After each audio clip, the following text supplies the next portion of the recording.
দর্শকরা আসলে মনে করে যে পূজা চেরি মানে কিছু না কিছু ভালো হবে, অনেক ভালো না হলেও কিছু ভালো হবে।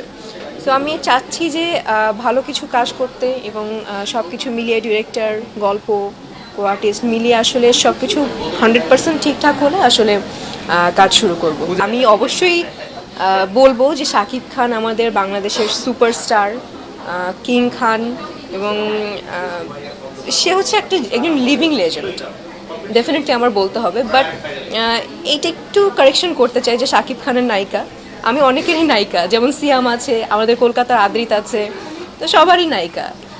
আর দ্বিতীয় সিনেমার কথা যদি বলি, ঠিকঠাক হতে হবে আসলে।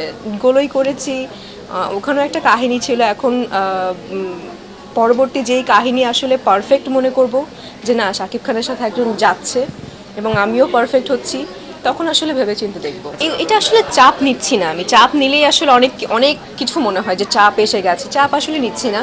একটু ভালো লাগা তৈরি হয়েছে এবং কাজের দায়িত্বটা আসলে বেড়ে গেছে যে ভালো কাজ করতে হবে, সো চাপ নিচ্ছি না এবং মাথায় খালি এটাই রাখছি যে ভালো কাজ করতে হবে, ভালো কাজ করতে হবে।